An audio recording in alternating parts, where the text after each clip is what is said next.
was once on a date with this lad, and if you're sat there being like, oh, I thought she was gay, congratulations, you figured out in about 2 minutes what took me 24 years. I never know how to introduce myself to an audience, right? So I asked my friends how they would describe me to a group of strangers. Wouldn't recommend it. I did make my self-esteem skyrocket when I asked my friends, the people I love most in the world, how would you describe me to other people? And they went, oh no, you're really nice.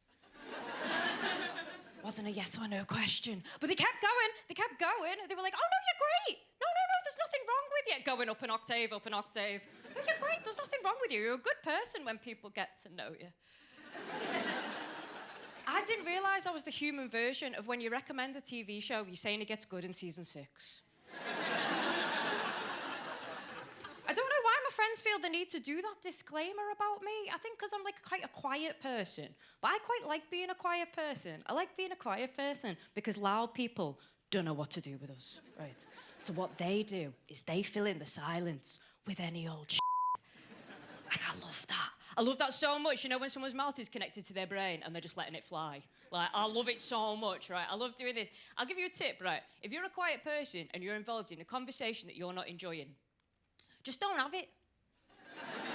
Just don't get involved in the volley of the back and forth, because you know what? Loud people, they've got us covered.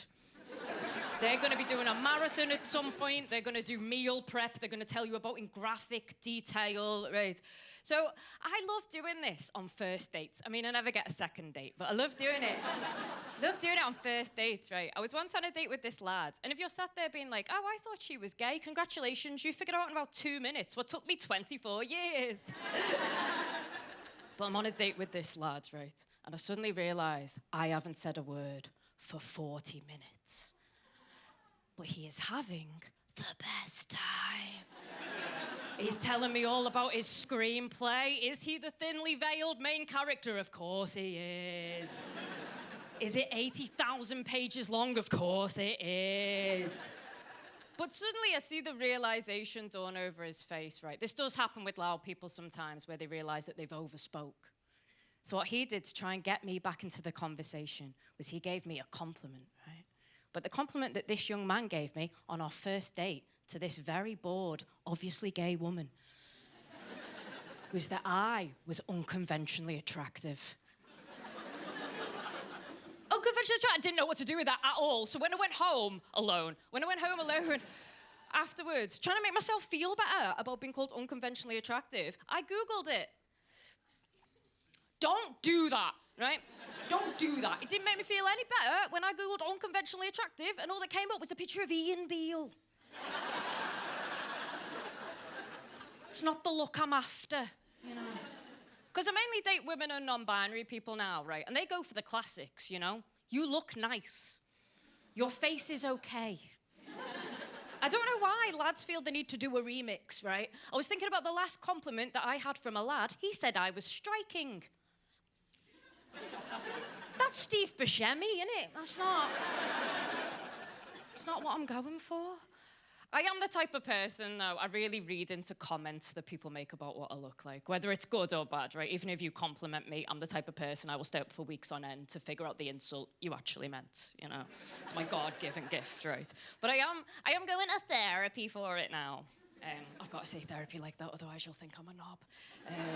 I won't think you're a knob. If you're going to therapy, you're doing the work. It's absolutely fine if you're doing it. I don't know if you know this, though. It is one rule for me and one rule for the rest of you. I don't know when that was decided. I don't know if it was like when I was crowning, you know, I was coming out with my mum, and they were like, oh, no, that one's off, that one. That one's going to have to say sincere things in a stupid voice, otherwise it'll melt. Sorry. But no, congratulations, you've got a girl. An unconventionally attractive one, but she'll have a cracking personality. Some of you aren't convinced. But yeah, I am going to therapy now. It does make me feel a bit uncomfortable because I really don't like self-help, right? That's the thing I really don't enjoy. I just think it's been made to sell us stuff that we don't need, you know? I've got so much of this self-help tat. My flat looks like Oliver Bonus, right? I've got so much of it. I've got so much of it that one day when I was feeling especially bad about myself, I just did it all at once. So I was sat in my flat, I put on my weighted blanket, I'm colouring in, I've got my sad lamp, I've got my lavender diffusers, I've got my whale sounds. And you know what? I've never felt more mentally ill.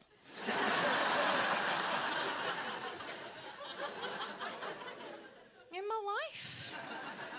Oh, but that's all from me. My name's Hannah Platt. Have a good evening. Bye-bye.